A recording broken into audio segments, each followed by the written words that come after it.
ഇല്ല,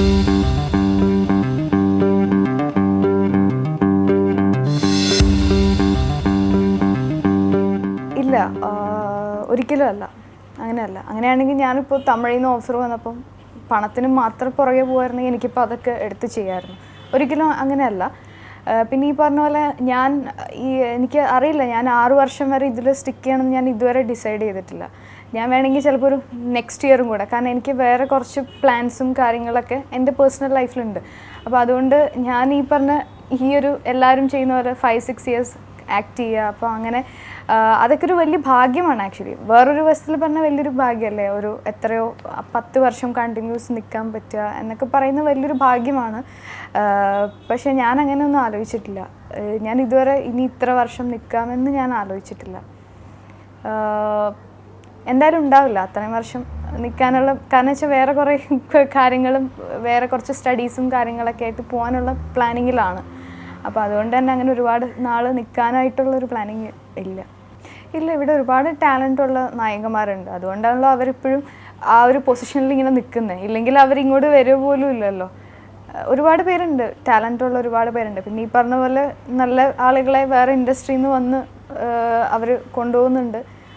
അതൊക്കെ എനിക്ക് തോന്നുന്നു അത് അവരുടെ ഒരു പേഴ്സണൽ ഇഷ്ടമാണ്, ഞാൻ ഏത് ഇൻഡസ്ട്രിയിൽ ആക്ട് ചെയ്യണം അങ്ങനെയൊക്കെ. എനിക്ക് അങ്ങനെ ചോദിച്ചു കഴിഞ്ഞാൽ എനിക്ക് അതിനെക്കുറിച്ച് ഇപ്പോൾ ഉള്ളവരൊക്കെ ടാലൻ്റ് ഉള്ളവർ തന്നെയാണ് തീർച്ചയായിട്ടും.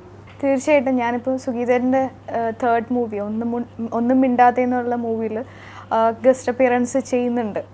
എനിക്ക് ആ സെറ്റിൽ പോയി കഴിഞ്ഞാൽ വീട്ടിൽ പോണൊരു ഫീലാണ്. കാരണം അതിൽ ഓർഡിനറിയിൽ ഉണ്ടായിരുന്ന അതേ ക്രൂ തന്നെയാണ് ഇതിലുള്ളത്. അപ്പം എനിക്ക് ഭയങ്കര ഒരു സന്തോഷമാണ് അവിടെ പോകാനായിട്ട്. അപ്പോൾ ചിലപ്പോൾ ഞാൻ ഷൂട്ടില്ലെങ്കിലും ചിലപ്പം വെറുതെ കാണാൻ പോവും, ഷൂട്ട് കാണാൻ പോവും. അത് വലിയൊരു എക്സ്പീരിയൻസ് ആണ്. അപ്പം ഇപ്പോൾ അദ്ദേഹത്തിൻ്റെ 3rd മൂവിയിലും ഗസ്റ്റ് അപ്പിയറൻസ് ചെയ്യുന്നുണ്ട്. എനിക്ക് ആക്ട് ചെയ്യണം എന്നുള്ള ആഗ്രഹം വന്ന എപ്പോഴാണെന്ന് ചോദിച്ചു കഴിഞ്ഞാൽ എനിക്ക് അറിയില്ല. എപ്പോഴാണ് അങ്ങനെ ഒരു ആഗ്രഹം വന്നതെന്ന് എനിക്കറിയില്ല. പക്ഷെ എനിക്ക് അവതാരകയാവണമെന്ന് സ്കൂളിൽ പഠിക്കുമ്പോൾ മുതലേ എവിടെന്നോ ഒരു ആഗ്രഹം വന്നിട്ടുണ്ടായിരുന്നു.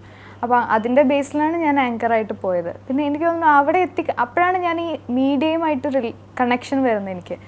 അപ്പോഴാണ് ഞാൻ പിന്നെ ഇതിനെക്കുറിച്ചും, കാരണം മൂവി എന്നുള്ളത് നമ്മുടെ ഒരു സ്വപ്നത്തിലൊന്നും നമുക്ക് എത്താൻ പറ്റുമെന്ന് പ്രതീക്ഷിച്ചിട്ടില്ലായിരുന്നു.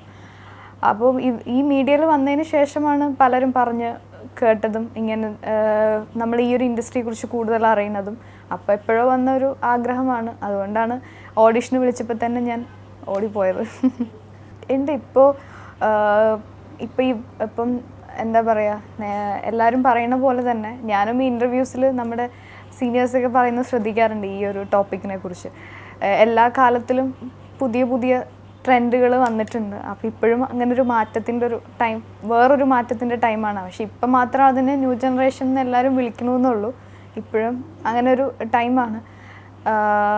ഞാനും കുടുംബചിത്രങ്ങളല്ലാതെ അങ്ങനെ ചിത്രത്തിൻ്റെ ഭാഗം, അങ്ങനെ എന്താ പറയുക, ആ ഒരു കാറ്റഗറിയിലെ ചിത്രത്തിൻ്റെ ഭാഗമായിട്ടുണ്ട്. ഉടനെ തന്നെ റിലീസാവും. എനിക്ക് ഭയങ്കര ഇഷ്ടമാണ് പേഴ്സണലി. ഞാൻ നല്ല മൂവീസൊക്കെ തിയേറ്ററിൽ പോയി കാണുന്ന ഒരാളാണ്. അത് ഈ പറഞ്ഞ കാറ്റഗറിയിൽ വന്ന് ഒരുപാട് ചിത്രങ്ങളും എനിക്ക് ഇഷ്ടപ്പെട്ടിട്ടുണ്ട്. അതിൽ ആക്ട് ചെയ്ത എനിക്ക് പേഴ്സണലി ഒരുപാട് നല്ല ഫ്രണ്ട്സ് ഉണ്ട്. ഞാൻ എല്ലാ തരത്തിലുള്ള ഇതും എൻജോയ് ചെയ്യുന്ന ഒരാളാണ്. എന്നെ സംബന്ധിച്ച് ഇതൊരു വലിയ ചോദ്യമാണ്, കാരണം അത്രയും അതിനെക്കുറിച്ച് പറയാനുള്ള ഒരു ഒന്നും ഞാൻ ആയിട്ടില്ല. പക്ഷെ എന്നാലും എൻ്റെ ഒരു ചെറിയ ഇത് വെച്ചിട്ട് പറയാം, എപ്പോഴും നമ്മുടെ ഒരു എക്സ്പീരിയൻസ് വെച്ചിട്ട് പറയാം. ഫാമിലി ആണെങ്കിലും ഇപ്പം ന്യൂ ജനറേഷൻ ആണെങ്കിലും കുടുംബചിത്രം ആണെങ്കിലും നല്ല ചിത്രം വന്നാൽ എല്ലാവരും തീർച്ചയായിട്ടും പോയി കാണും. ഇപ്പം ഇതിൽ തന്നെ ന്യൂ വേവിൽ തന്നെ എത്ര ഹിറ്റായ സിനിമകളുണ്ട്. ഞാൻ തിയേറ്ററിൽ പോയി കാണുമ്പോൾ എത്ര ഫാമിലീസ് ഒരുമിച്ചിരുന്ന് ഞാൻ കണ്ടിട്ടുണ്ട്. അപ്പോൾ അതിൽ വലിയ കാര്യമില്ല, നല്ല സിനിമ വന്നാൽ എല്ലാവരും തിയേറ്ററിൽ പോയി കാണും. ഞാനങ്ങനെ എൻ്റെ പേഴ്സണലി പേജൊന്നും ക്രിയേറ്റ് ചെയ്തിട്ടില്ല. പക്ഷേ ഈ പറഞ്ഞ ആരൊക്കെയോ കുറേ ഫ്രണ്ട്സ് ചേർന്നിട്ട് തൃശ്ശൂരും എല്ലാം പേജ് ക്രിയേറ്റ് ചെയ്തിട്ടുണ്ട്, അവർ നോക്കുന്നുണ്ട് എന്ന് പറഞ്ഞു. പക്ഷേ ഇങ്ങനെ എന്താ പറയുക, ഞാൻ അതിനെക്കുറിച്ചൊന്നും അങ്ങനെ ഉണ്ടായിട്ടില്ല. എനിക്കൊരു അക്കൗണ്ട് ഉണ്ടായിരുന്നു ഫേസ്ബുക്കിൽ, പക്ഷെ ഞാൻ ഇപ്പോൾ അത്ര ആക്റ്റീവ് അല്ല, കാരണം കുറേ ഫേക്ക് അക്കൗണ്ട്സ് ഉണ്ട്. അപ്പോൾ ഇന്നാളാരോ എൻ്റെ അടുത്ത് എവിടെ വെച്ച് കണ്ടപ്പോൾ, ഞാൻ അറിയാത്ത ഒരാളാണ്, അപ്പോൾ എൻ്റെ അടുത്ത് വന്നിട്ട് പറഞ്ഞു, എന്തൊക്കെയാണ് എൻ്റെ മനസ്സിലായില്ലേ, നമ്മൾ കഴിഞ്ഞ ദിവസം ചാറ്റ് ചെയ്തിരുന്നു. അപ്പം ഞാൻ കഴിഞ്ഞ ദിവസം നമ്മൾ കഴിഞ്ഞ ദിവസം കുറേ നേരം ചാറ്റ് ചെയ്തില്ലേ. അപ്പം ഞാൻ എനിക്ക് മനസ്സിലായില്ല. അപ്പം എൻ്റെ ഫേക്ക് അക്കൗണ്ടിൽ നിന്ന് വേറെ ആരോ അങ്ങനെ ചാറ്റ് ചെയ്തിട്ടുണ്ട്. അപ്പം ഞാൻ പറഞ്ഞു ഞാനിതിലൊന്നും ഇല്ല, ഞാനൊരു അക്കൗണ്ട് ക്രിയേറ്റ് ചെയ്തിട്ടുണ്ടായിരുന്നു, ഇപ്പോൾ അത് വേറെ കുറച്ച് ഫ്രണ്ട്സ് മെയിൻറ്റെയിൻ ചെയ്യുന്നല്ലാതെ ഞാനിതിൽ അത്ര ആക്റ്റീവ് അല്ല എന്ന് പറയായിരുന്നു. പക്ഷേ കുറേ അക്കൗണ്ട്സ് ഉണ്ട്. പക്ഷെ നല്ല കാര്യമാണ്, കുറേ മൂവിനെ പ്രൊമോട്ട് ചെയ്യാനും എല്ലാവരും. ഇപ്പോഴത്തെ യങ് ജനറേഷൻ ഫുൾ അതിൽ ആക്റ്റീവ് ആണല്ലോ. അല്ല, ഞാൻ അങ്ങനെയല്ല. എനിക്കിഷ്ടപ്പെട്ടൊരു വിഷയം ഉണ്ട്, അതിനെക്കുറിച്ച് കൂടുതൽ പുറത്തൊരു യൂണിവേഴ്സിറ്റി പോയി പഠിക്കണം എന്ന് എനിക്ക് ഭയങ്കര ഒരു ആഗ്രഹമുണ്ട്. അത് കുറേ നാളായിട്ട് ഞാൻ കൊണ്ടു നടക്കുന്നൊരാഗ്രഹമാണ്. അത് ഉടനെ തന്നെ സാധിക്കുന്നതാണ് ഞാൻ പ്രതീക്ഷിക്കുന്നത്. അപ്പോൾ അങ്ങനെ ചില ഇതൊക്കെ ആയിട്ട് പോവാണ്. ചിലപ്പോൾ അതായിരിക്കാം ഈ പറഞ്ഞ പോലെ ഞാൻ ആക്റ്റീവൊക്കെ തന്നെയാണ് ഇപ്പോഴും. ഇപ്പം കറണ്ട് ഞാൻ ഇതിൽ ചെയ്തുകൊണ്ടിരിക്കുകയാണ്. അപ്പോൾ തീർച്ചയായിട്ടും ഞാൻ അതിൽ ആക്റ്റീവാണ്. പിന്നെ ഈ പറഞ്ഞ പോലെ പേഴ്സണൽ വർക്കുകൾ, PR വർക്കുകൾ ചെയ്യുന്നില്ല, അങ്ങനെ കുറേ പരാതികളൊക്കെ ഉണ്ട്. ഞാൻ കുറേ കൂടെ ആക്റ്റീവ് ആവണം. എൻ്റെ അടുത്ത് എൻ്റെ ഒരു ഫ്രണ്ട്, ഒരു ആക്ടർ ഇന്നാൾ പറഞ്ഞു, നീ ജസ്റ്റ് ഇവരൊക്കെ പരിചയമുണ്ടല്ലോ, അപ്പം മൂവി പ്ലാൻ ചെയ്യുമ്പോൾ ഒന്ന് വിളിച്ചു ചോദിക്കൂ. അപ്പം ഞാൻ പറഞ്ഞു, എനിക്കറിയില്ല, വിളിച്ച് ഒരു നമ്മൾ അറിയുന്ന ഫ്രണ്ട് സർക്കിളാണെങ്കിൽ പോലും ആ മൂവിയിൽ ഞാൻ ഇന്നേവരെ ആരോടും അങ്ങനെ പറഞ്ഞിട്ടുമില്ല. എനിക്കറിയില്ല എന്താണെന്ന്, അതിൻ്റെ നെഗറ്റീവാണോ എന്താണോ അറിയില്ല.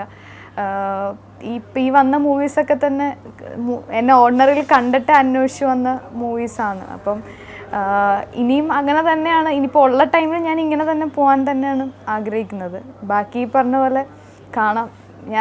ഞാൻ എന്തായാലും പേഴ്സണലി ഒരുപാട് ഹാപ്പിയാണ് എൻ്റെ ഒരു ജേർണിയിൽ. കാരണം ഞാനൊട്ടും പ്രതീക്ഷിക്കാതെ വന്ന ഒരാളാണ്. എനിക്ക് പോസിറ്റീവ്സേ ഈ ഇൻഡസ്ട്രിയിൽ നിന്ന് കിട്ടിയിട്ടുള്ളൂ.